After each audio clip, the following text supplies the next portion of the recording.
probably go down at some point. Jeez, NBA Straya, how are you going? How you going? You all right? I hope so. It's Thursday. Oh, jeez. August 31. And the Boomers have made the second round of the FIBA World Cup. Thank fuck for that. I'm your host, James Clements. I'm the editor of a very good website. You can find it at codebet.com.au. It's called CodeBet. You can also see this ugly mug of mine on Fox Sports Live NBA. CodeBet Daily in the newspaper every single day, all the way around this wide brown land of ours. Here in the CodeBet studios, a.k.a. the James Clements Excellence in Podcasting Memorial Suite. Pretty sure that's what it's called now. Yep, checks out. But I'll tell you what, it's weird not having the dog just in the background going mental at the postman or something. So instead, I've got Gerald sitting over there just having a giggle every so often. He's not a dog, he's a boy. He's a real man. Anyway, I'm here giving the lowdown on the FIBA World Cup. A little bit of NBA news because, I don't know, there's an NBA player who's Australian. A bit of news popped up about him yesterday. But we do all that while repping Straya a bit, don't we? That's right. And we're going to give you the breakdown over the Boomers-Japan game. And we'll set you up for Slovenia versus Australia on Friday, where we'll be doing another live stream. That's right. We're going to have another gnarly, drunken NBA Straya live stream because it's going to be 10-10 when that game starts. 10-10, Gerald. What am I going to be doing? I'm going to be 10 tins deep by the time it starts. What's going to happen at the end? Hey, did you ever see a guy pass out on camera? Yes, once. Should be good. We've also got some Nazi unpopular opinion of the day in OUTBACK Takehouse where we're serving up a flame grilled take. And then we'll do a pick and preview for each of the other round of 16 World Cup games on Friday because they're actually playing all 8 of those games on the same day. So that's not a bad idea. Let's get into it. Episode 962 of NBA Straya. Let's go.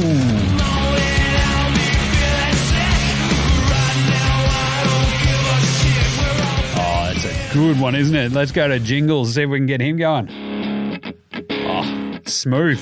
This is Joe Ingles, and you're listening to NBA Australia. I feel bad now because I'm going to dump on a bit of Jingles. Jeez. Watch out for the Shack attack. You better watch out for the Shack attack, or at least you better watch out for the Cookie attack if you're Japan. That was gnarly. They went absolutely hammer and tongs on, Cookie went absolutely hammer and tongs on the Japanese. And Australia's through. But let's get into it the way we start every show here at NBA Australia with the daily. It's a whip cracker. It's the daily whip around. I don't know. It's been a little bit of news. Aussies NBA gear. Ben Simmons, a.k.a. Box Hill Benny, a.k.a. Benny the Bricky, a.k.a. Benny with the Ferrari. A bloke who's never played for Australia reckons he's in the Olympics for next year. For fucking what? High jumping? Shot put? The way he fucking shoots free throws, he might be awesome at shot put. Fucking bang! Off it goes. Wow, that went 50 fucking meters. It's like, well, explains a lot. No, interesting vibe here with this Simo news. Because you know my thoughts on the entire situation. First off, usually, fuck him. Simple as that. But that only comes from this type of thing happening over and over again. You raise our hopes and then dash them quite expertly. Fool me once, shame on me. Fool me twice, shame on me again. Fool me 3 times, fuck off, dickhead. That's how it goes. Simple as that. No, but look, seriously, my thoughts on this are always very straightforward. If he's in a good headspace, if he's healthy, if he's not being a fucking dickhead and he buys into the Boomers culture, sweet. I'm on board with Ben Simmons being a Boomer. He's a wildly talented basketball player, obviously. We think there's an ideal situation where Ben Simmons and this Boomers team, it's just the match made in heaven, right? You've got a giant 6'10" point guard who can rebound, assist, play defense at an all-NBA defensive level. That sort of gear. You surround him with shooters and away you go. Boomers go win gold in Paris. Gay Paris. Thing is, we literally don't have any fucking evidence of that ever going to happen. Because all he's done is go, nah, man, I'm fucking psyched to go play for the Boomers. And everyone's like, yay. And he's like, actually, fuck yes. And everyone's like, ugh, this guy. And then next time he's like, nah, guys, I'm really in this time. And everyone's like, hooray. And he's like, actually, fuck yes. And you're like, oh, come on, man. Like, and then one more time he's like, oh, I can't wait to represent my country. And we're like, And he's like, yeah, I'm not going to play. And we go, I fucking knew this time. I fucking knew. This is the fourth time he's done the fucking thing.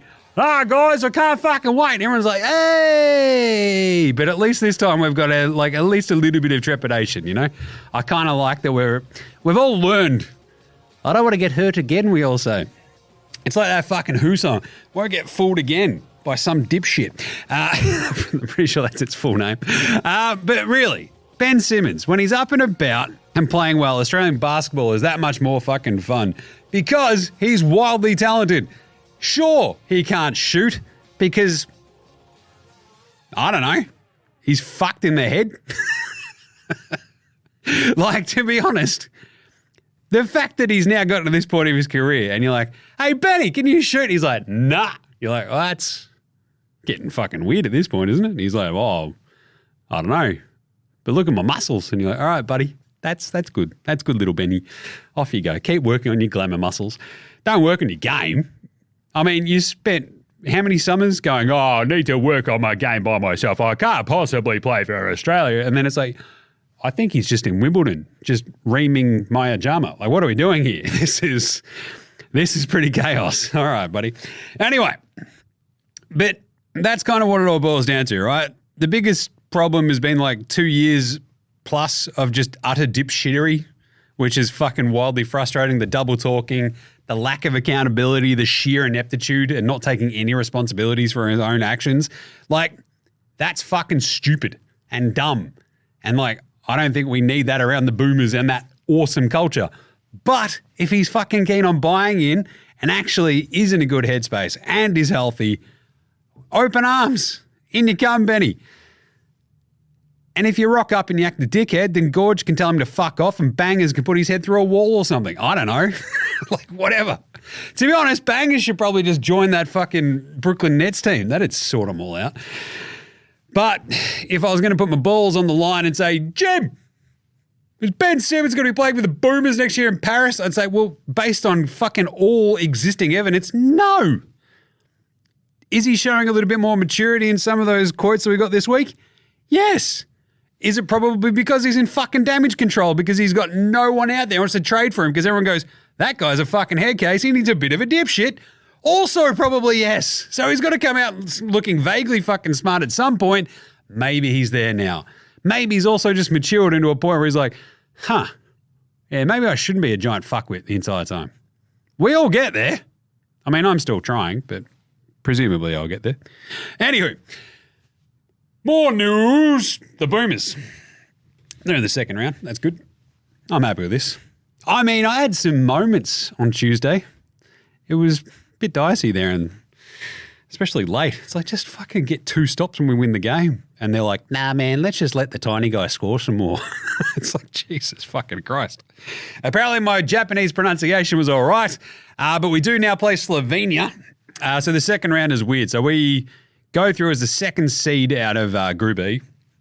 We play top team in Group F, which is Slovenia, and the second team in Group F, which is Georgia, not the American one. Though if you ask them, Georgia probably would, if they won the college title, they're probably the world champions of American colleges because, boy, did that pop off again this week as well. Hey, man, America's not the world. Actually, we have the best players, so we are the world champions. Like, shut up, you fucking dorks. Look, if the Denver Nuggets went out there and, like, beat Spain, all right, cool, you're the world champions. But they didn't. They just didn't. Like, what do we do? They beat Miami. Last time I checked, Miami's still in America. It's in the fucking name, Gerald. It's the National Basketball. National.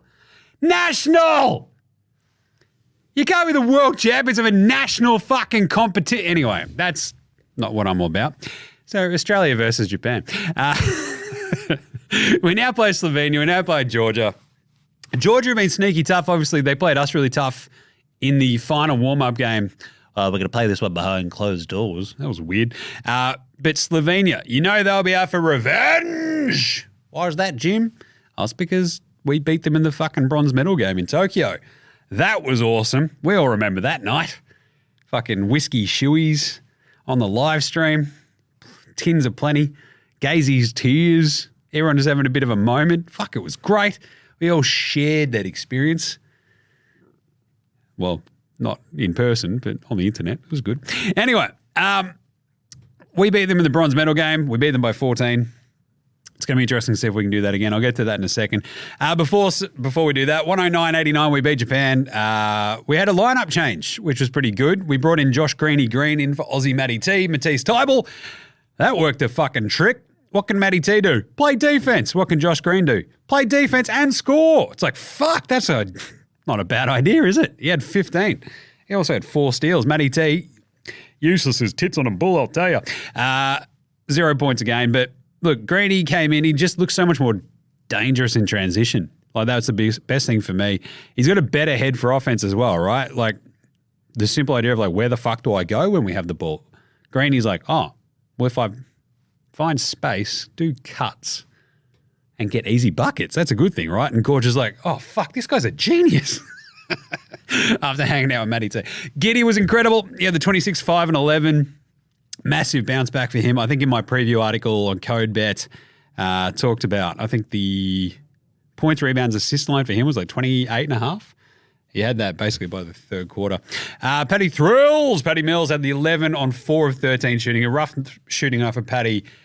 But this is like one of the most heartening things about how far Australia's come as a basketballing nation, when Paddy Mills only has 11 points on 13 shots. Usually we're fucked. Now it's all good. Here's Xavier Cooks. Xavier Cooks goes bang for 24 off the bench. My best mate Nick Kay had 13 and 3. Hit again an awesome 3. Hit a couple of fundamental layups. Looked very, very good as predicted playing against Japan. Just using that size, he smashed it. Dwop Reith, the Grim Reither, he went 8 and 3. Foul trouble limited him to 13 minutes though. And the bench crew, obviously Cookie with the 24. Loved it because it's exactly what we needed. He had 10 offensive rebounds. It was fucking chaos. 16 boards. He had 10 on the offensive end. Matty T. Oh, boy. 13 minutes. He had more fouls than points. 2-0 because he had no fucking points. Also had that one horrible turnover where he got trapped at half court and went, what do I do? And just like threw it away. Just like piffed it into the fucking stands. So that's not what you do, Matty. What are you doing, buddy? Dante and Jingles both had 5 points as well. Gorge cut the rotation down to 9. Didn't play Jack White, Chris Bubbles Golding, or Dyson the Vacuum Daniels until the last 1 minute 15. Basically, when it was salted away, he's like, all right, boys, in you go. And they're like, hooray, and ran in. But that was an exceptionally fun sort of outing that highlighted a lot of problems on the defensive end because Josh Hawkinson, a.k.a. the Aussie Strangler at times, fucking hell, that dude was scoring at will. And it's like, hey, isn't this the second game in a row where just some dude on the opposition has gone fucking hammer and tongs and scored over 30? Oh, yeah. Hey, who do we play next? Luka's going to have 70.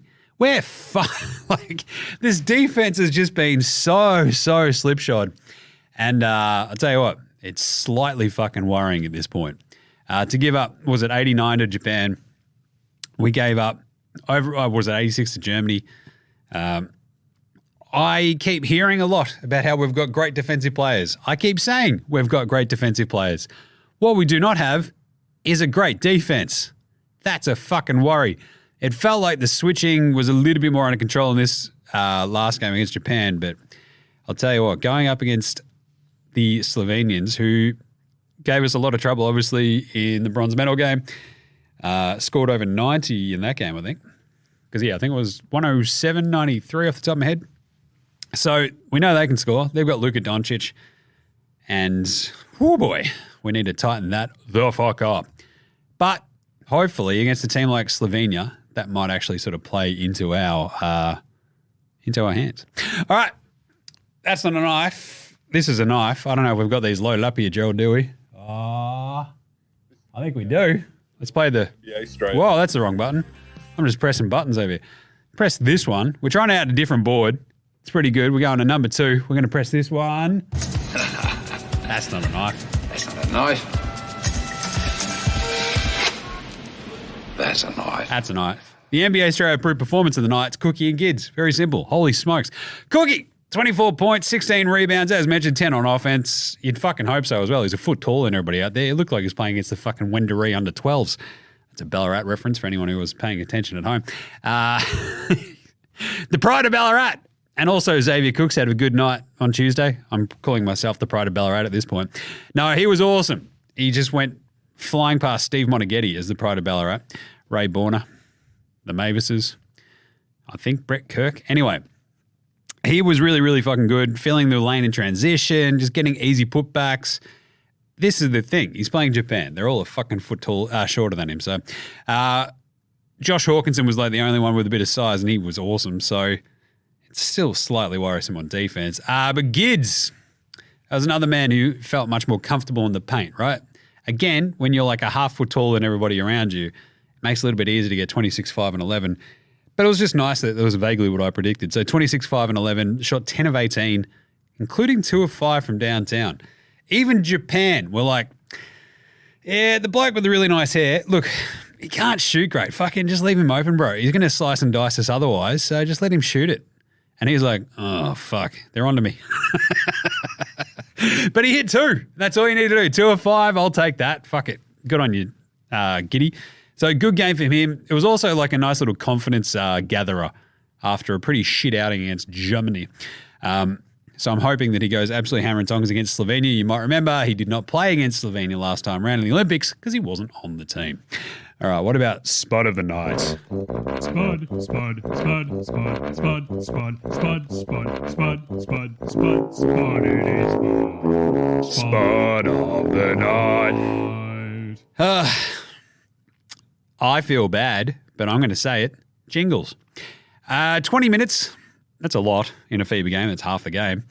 5 points, 1 of 4 from the floor, all of which were from downtown. He had 4 assists and 4 rebounds, but the thing that got me was that Jingles played 20 minutes. We won a game by 20.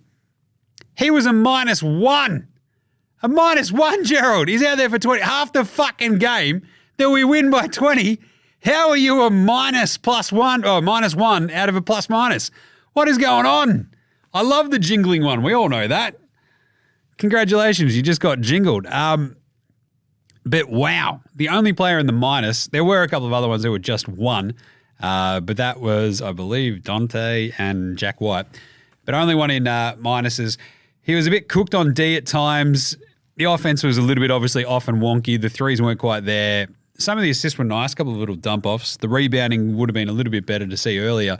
Sometimes it was brutal to watch him like try to D up some of the Japanese dudes, but he was using his size kind of nicely at times. But Jesus. I mean, he had that, one call his way and then another call go against him. And it felt like a lot of his value to the team at this point was shit talk, which is great. I just don't know if I need my shit talker playing 20 minutes, you know? Just a bit of a dicey one. Anyway, old mate, no mates. Old mate, no mates. Old mate, no mates. Old mate, no mates. Old mate, no mates. Old mate, no mates. Old mate, no mates. Who's got no mates today? It's the little bloke, Yuki Tagashi. He was awesome. His mum and dad picked him up after the game, asked him, did you have a good game there, son? And he's like, yeah, I did. But he was awesome. 14 points. He went 5 of 7. Fucking hell, 4 of 6 from downtown. Can we naturalise him to be Australian? Jesus Christ. But look, he's old mate, no mates, because the comment section was popping off about Yuki. The jokes about him needing a booster seat on the bench, that was pretty good. The one where his mum and dad were going to pick him up and give him a sushi Happy Meal after the game, it was like, this is fucking brutal, but fucking funny. I'll pay it. Oh, boy. What else we got? Pantsing of the night. The pantsing of the night, that was, when Matty T just piffed the ball into the fucking stands. It was a bit of a pantsing. You got pants by Japan. But Xavier Cook's just going, what's this? Oh, tomahawk on your head. Pow! Tomahawk on your head. Pow! You're like, yep, it's not the Ballarat Blacktops. This is the FIBA World Cup, and he is demolishing motherfuckers. That was awesome. So that's a bit of a pantsing. And then finally, better than Lonzo Ball. Lonzo was the best player in high school. He was the best player in college. You think he'll get to the pros and be like, I made it to the pros, now I can be average. He's coming for everybody. Coming for everybody. It's a bit weird having a better than Lonzo Ball section in the FIBA NBA Australia, so maybe we should have it better than Ahmed Hamashah from Jordan, who has scored 1 point in 3 games. So today is better than Ahmad Hamashah, which is a great name. It's got to go to Greeny. He was unreal. 15 points, filling the lanes in transition. Doesn't mind bringing the ball up as well and like just, kicking off the offensive possession, but just pushing the pace just that little bit more. Because I think I mentioned this on the live stream. It's something that Paddy used to do really, really well. And then you go, Paddy's now 35 and doesn't quite have that first step.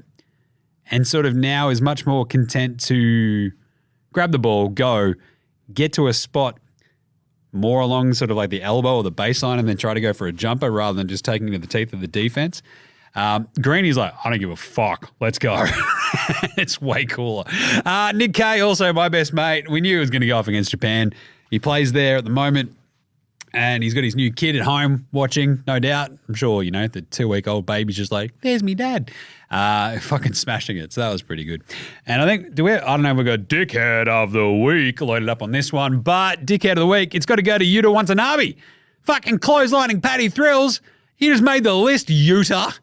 You don't go and fucking clothesline Paddy Thrills and think you're not going to be like enemy number 1 of Australia. Blow it out your ass, you dickhead. All right, let's do some yeah nahs right after. I'm going to say this one.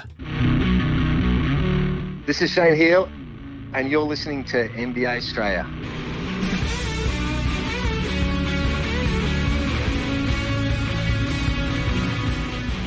I think it worked. That was pretty good. Let's do some yeah nahs. All right, some yeah nahs. I've got a couple of ones that have been sent in. Very easy and straightforward. Ben Simmons, the news came out. I had 3 different ones just saying, Matty O just said, fuck off. Keegan just said, Jimmy, yeah, nah. Or actually just nah, I reckon. That was literally his entire message. And we had PDX Pete, old friend of the program, just sent that through as well and said, the coaches would tell him to kick rocks, right? It baffles me. BS's team think him coming out every offseason saying, I was shit last year. I've been working hard this offseason and I'm going to be so much better this year. You'll see, is worth it. Yeah, nah. I mean, to answer McKeegan's yeah, nah, he might play in the Olympics. It'd be fucking hilarious. Matty O with the fuck off. It's kind of like, I mean, I'll take him on this team. This team could use even more defense at the point. He could back up Giddy. Sucked in, Ben. Don't know what to tell you, but we might not need you. But also, he's a wildly talented 6'10" fucking point guard behemoth. Any team could use him, right? And PDX Pete, it is weird that his team keeps going, no, Ben. What you need to do again is clear the air and just say, no. Last year was fucked. This year is going to be awesome. It's like, ever read that parable? The boy who called, I'm a fuckhead and don't trust a thing I say? I think it was the boy who cried wolf, yeah. I'm just saying. Yeah, nah, would we take Box Hill Benny on the Boomers? Yeah, nah. Yeah, of course we would. He's 6'10". He's an awesome point guard. When his head's fucking screwed on right, if he's playing like shit, he's more of a liability than an asset. But he's a weapon. We need weapons. Beggars can't be choosers. We're not beggars at this point, but I'll tell you what, it'd be nice to fucking throw him at Luka Doncic this game. You know what I'm saying? We had a good one from Mr. Morris. Actually, we'll get into this Slovenia game preview in just a second. He says, Slovenia will be hard as hell. The way we're playing, do you guys think we can get them? We seem super weak on the inside. Yeah, nah. Yeah. The problem is Slovenia aren't going to be one of those teams that absolutely punish you on the inside, except for like Luka drives, drop-offs, shit like that. So rim protection in the form of Jock Landale would have been handy, but like Jock Landale's also not exactly prime Andrew Bogut. in terms of stopping motherfuckers at the rim, you know? So it hits this weird sort of positional sort of fluidity, there you go, use your words, Jim, fluidity that you need that ideally we have, but we just haven't seen a giant amount of it so far, I think, in this World Cup, right? On the perimeter, if you can stop them there, it should then allow you not to worry so much about the rim protection because you're stopping them at the point of attack. That's not happened so far, so maybe it'll happen this time. But Luka is like the king of the drop-off as long as, you know, he's calling for a pick and roll. The roll man comes down. Luka's like looking over the top of somebody. The thing is he's gonna find it a little bit tougher to look over the top of all of our perimeter dudes between Greeny, between Matty T. Probably won't roll Dyson out there, but even like Giddy and co, right? Big. So we are pretty weak on the inside, but it's more about head on a swivel, help defense as well. There were like times during that Japan game where Giddy's like, dudes, what the fuck are we doing? And everyone's like, dude, you just missed 2 fucking help defensive coverages. What are you doing? And he's like, what are we doing? It's like, this is not great. So anyway, it would be cooler if we had like one big dude we could throw in there that wasn't the Grim Reaper, but maybe the Grim Reaper is enough. Maybe. So fingers crossed. Cookie was awesome defensively last game. Maybe we see more of that. Maybe we see more Jack White against Slovenia. Just that sort of extra big body out there. But it's a good one from Mr. Morris. Luke Laver sent in a great one, and this is going to go right into the unpopular opinion of the day, which we should have a drop for. I don't remember where, but it's there probably.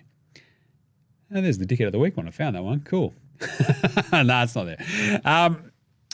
Unpopular of the day. This comes off this Luke Laver.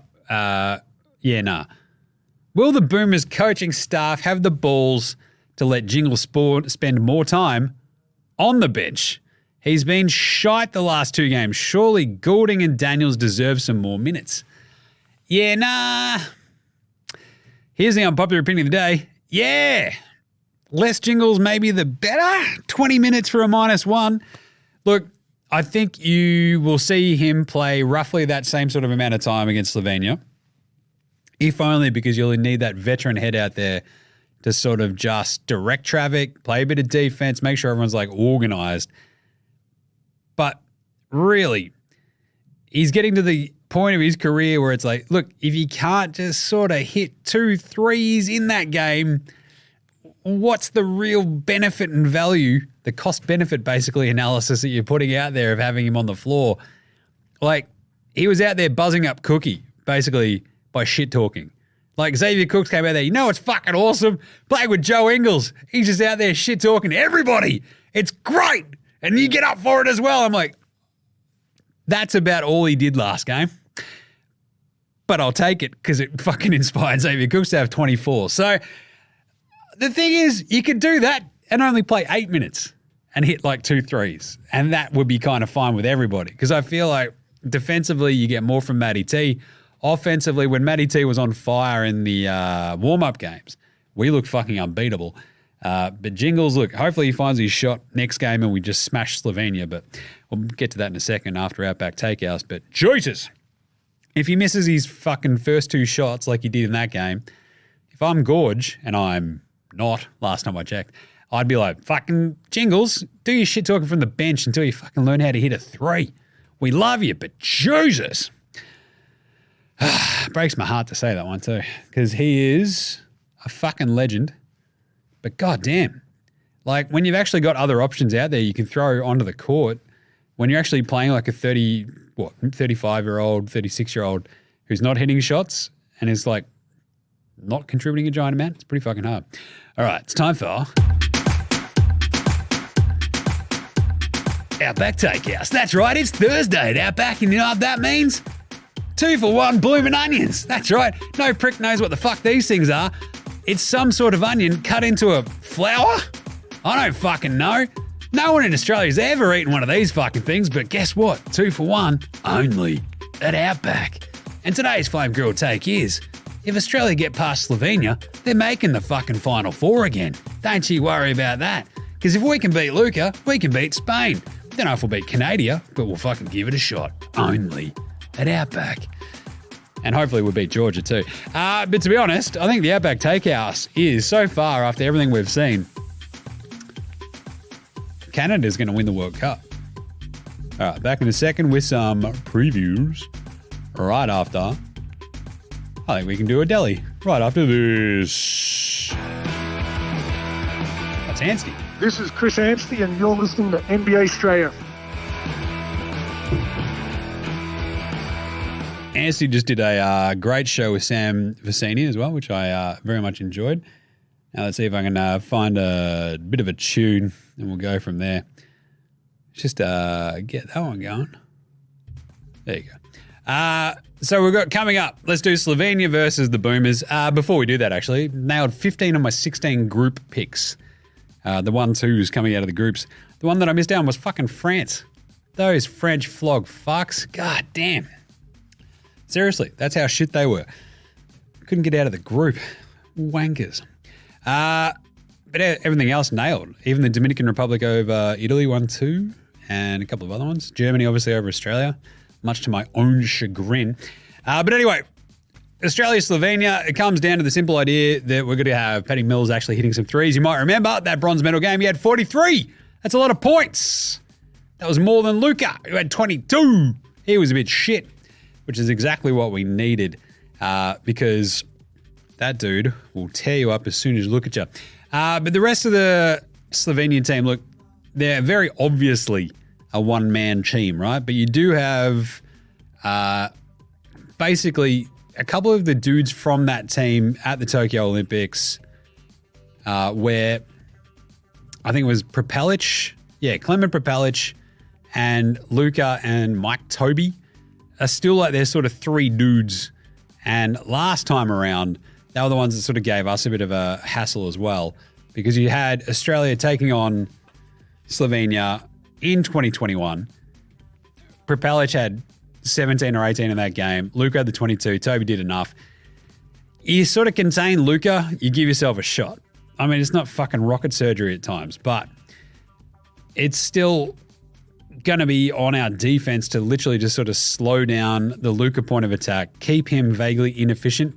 The dude's averaging 30 points a fucking game during this World Cup, though. So it's going to be hard, especially considering we just gave up over 30 to both Dennis Schroeder, I am German Rondo, and the Australian Strangler himself, Josh Hawkinson, whatever the fuck it was. The weird non-Japanese looking motherfucker who was on Japan. Simple as that, Gerald. I did love it. Jeez. We had a few jokes at his expense up there. I'm glad they didn't come back to bite us in the ass, even though it mostly did. Bloody hell. But still, if we go Australia and Slovenia, last time out it was, well, we put up 109 on Japan. I think that was like the highest score we've ever had at a World Cup, and 107 was like the highest score we'd ever had in Olympics. And we put that up on Slovenia 2 years ago. So it was 107.93. Wins our bronze medal. Luka's a little bit better now. It felt like at that Olympics that he'd sort of gotten, I don't know, through a pretty rough NBA season where he wasn't quite used to it. This year, he just looks fucking on fire. Like he's had, I think, 37, 33, and the 22 or something. So he's averaging like 30 on the nail. But we get to throw, weirdly enough, like one of his teammates, well, two of his teammates, because Dante Exum's on the Mavs, but Josh Green. Just go, all right, go sick your mate, Luka. Just fucking stop him. And Josh Green's going to be like, let's go. Just fucking charge out there screaming, just throw his mate Luka in a headlock. But to have Matty T as well out there to be just able to throw him at him, Dyson Daniels break in case of emergency, but even like the size of Cookie and White to throw at Luka, just in switches and stuff like that, is going to be fucking wildly invaluable, I reckon. Where you just go, if we can just slow him down, we win. Simple as that. He had 22, 8, and 7 in that game in Tokyo. And he should be way better than that, I reckon, in this one. Just because the way we've given up the ghost to Dennis Schroeder and that terrible fucking Josh Hawkinson gives me lots of pause about how we're going to slow down Luka. The thing is, if we can just slow down everybody else, Prepelic and co., we should still beat them because even if Luka has 40, if the other blokes don't hurt you, you should probably still win. And like a lot of that's going to come down to Paddy. He had, I think, he went 4 of 11 from downtown, I think, in that bronze medal game. He had his 43 points. So if he can find his 3-point shot as well, I do love the idea of Paddy just nailing a couple of threes and off we go. We had obviously Cooks have 24 against Japan. He probably won't be able to just drive the fucking lane with impunity like he did against Japan. But against Slovenia, he will be he and Nick Kay, just if they can manufacture like empty points out of nothing, those absolute like bonus buckets that I love, where it's just like, that was an empty possession. Oh, no, it's not, because Nick Kay has just somehow manufactured bullshit and thrown it in, and that's unreal. Same with Cookie. He's a master of it. Then there's Josh Giddy Up Giddy. That Germany game was really tough to watch. We had 1 rebound, 3 assists. He turns around and has 11 assists, 5 rebounds in this last game. His point, rebounds, assists for this is still very high, 29.5. I think he gets there. If he has 10 assists, I'll be fucking loving it. That's $7.50 actually, so just saying. But that size against Slovenia is going to be massive. Make them work. If they've got to cover both Giddy, Cookie, Greeny, and if you can like get anything out of Nick Kay, Duop, Reith and Co., we should be all right. But the thing is, my tip is probably still going to be Slovenia plus 5.5. I think they're going to give us an absolute fucking run for our money. They've shredded through their games. They had a cupcake group, though. They had Venezuela, Georgia, and Cape Verde. Georgia, obviously a bit tough, but Slovenia handled them pretty well eventually. That was a fucking rock fight, that game, too. I don't know if you've gone back and watched it, but oof. But you could see in that game as well, Slovenia don't freak out. They don't panic. And I think they'll go toe-to-toe with the Aussies. I think we're going to pull out a 4-point win. It'll be, I don't know, let's say 85-81, the Boomers. Which actually, let's say 89-85. There we go, because that gets us over, I think, the total points. Jeez, I hope so. Actually, fuck it, 90-85. Done. There, that definitely gets us over. I can do maths. But there you go. So I think that's the sort of keys. Their starters last time around, I did have this up. Well, basically, outside of Luka, they do have him averaging 30 points a game, Clement Popalic averaging 17, Mike Toby's averaging 12.7. They got Nikolic at 7, Zoran Dragic, a.k.a. Goran's other brother. He's at 6.7. So it's literally Luka and then a couple of other dudes who are just putting up around, 17. Another dude who's at 13, and then a bunch of dudes around that 6-7 point mark. And you're just sort of hoping that if we can slow the rest of them down like Jaka Blushik and co, we should be all right. But that's the key. It's literally slow down Luka, beat Slovenia. All right, what else we got? Let's go through the rest of the games. USA, Montenegro. Actually not that bad, Gerald.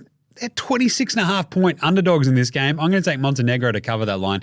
They weren't great in their last game out, but they were a bit of a disappointment to me, who may have bet on them. But either way, I'm going to take Montenegro to at least cover that against this USA team that almost spreads it around almost to its detriment at times. I think they've just inserted Josh Hart in the starting lineup in place of Brandon Spindles Ingram. But Montenegro, they should be all right. Keep that covered. They'll probably lose by 25, but the line's 26.5, so I don't give a fuck. Serbia, 6.5 point favourites against Italy. Italy. I'm taking Serbia minus 6.5. They've been really fucking good. It's actually, that's one of the weirder lines. I'm like, that shouldn't be that short. I'll take that Serbia and run away with it. Germany versus Georgia. The Germans, taking on Georgia. Georgia have played teams tough, plus 16.5. I'm going to take Georgia. They can keep that close. Germany have been really good. Georgia, they're going to struggle offensively to keep up, but I think they will. Spain, mate. Minus 10.5 against Latvia. Latvia started off well. Since then have just been a bit shit, but they got through. Spain are a different level. They should smash them. So minus 10.5 there. Dominican Republic versus Puerto Rico. Jesus, the Battle of the Caribbean. Let's go. Going to go to the Dominican Republic. Karl Anthony Towns had a nice little rest in the third game for Dominican Republic. He only played like 18 minutes, just chilled out. They're going to smash Puerto Rico. Minus 8.5 there. Slovenia versus the Aussies, as mentioned, plus 5.5. Lithuania versus Greece. Greece have been steadily worse as well. Georgios Papagiannis, he's been pretty good. But Lithuania's got way too much size for Greece, and they should smash them. Minus 7.5. And Canada versus Brazil. Brazil have played teams pretty tough, but Canada are fucking steamrolling teams at this point. It's unreal. Like, they're so fucking good at this point. You're like, that's why the Outback Takehouse was Canadia's going to win. They're averaging 108 points a game in 40 minutes. That's fucking chaos, Gerald. What are we doing here? The USA's only averaging 106. They're the guys who invented the fucking sport. Well, actually, it was a Canadian who invented the sport, Jim. All right, settle the fuck down. Australia's averaging actually 96.3, which is pretty good. Slovenia, 93.3. So on average, we'll just beat them. But there you go. Shit, is that it? I think that might be it. Unreal. That's all of Friday's games because there's no actual, like, I'm not going to go through the fucking ones tonight on Thursday night because it's all the shit kicker 16 to 32 teams, the classification ones. I'm more worried about the round of 16. So, all right, there you go. Good shit. That's it. Done. We'll be back for another live stream. Friday night, 10 p.m. 10 tins deep, Jim, they'll call me. 10 tins by 10. Join the fucking ride that's going to be. But you can obviously jump on the NBA Australia live stream across YouTube, Facey, Twitter. I think those are the three places at the moment. Jump in the comments, talk some shit with us, watch along. Turns out that I think me watching it through the iPad means that I'm ahead of some people on KO, but also around the same amount of time as like other people watching it on other outlets. So it's good. It's working out better than the fucking Olympics, I'll tell you that much. Anyway, so we will do that live stream tomorrow. We'll do another live stream on Sunday as well for the Georgia game, provided that I'm just not fucking in a mire depth of despair having had the shit kicked out of us by Slovenia or something, and the Georgia game means nothing. But either way, we'll do something on Sunday. That's at 5:30 that game too, so join us there. So make sure you're following NBA Australia on Twitter, Facey, IG, what else? I don't know. Threads. I haven't posted anything on there yet, but I'm sure it's nice. And get around the NBA Australia shop. That's right, nbaaustralia.com/shop. Or you can just click through on the socials. There's very pretty pictures everywhere of all the hoodies and T-shirts and other things you can get. I've really got to chase up where the fuck those stubby holders are, though. They have still not arrived, Gerald. Jesus. That's fucked. Anyway, check us a rating review on your podcast app. That's right, Apple Podcasts, Google Podcasts, Spotify. Turns out you can actually star stuff on Spotify. So if you haven't done that, what are you fucking doing? Sort that out. Whatever app you use on your Android phone, you weirdos, rate and review it. Just go, Jim, he's a fucking legend, bro. And that's about it, I think. Thanks go to From Oslo for the intro and outro song. I think we've played it properly. That's been good. Go check out the new band House Hats. They also got played in this episode. And Joshua De Laurentiis, Fascinated, Gold Mines, Ramshackle Army, Iowa, Section, Green, and Dozers. They're behind all the tunes you hear on NBA Australia. Check them all on Bandcamp, Triple J and Earth, Facey, Apple Music, Spotify. However you listen to your tunes, remember, NBA Australia supports Australian bands. And we support Straya. That's right, go Straya!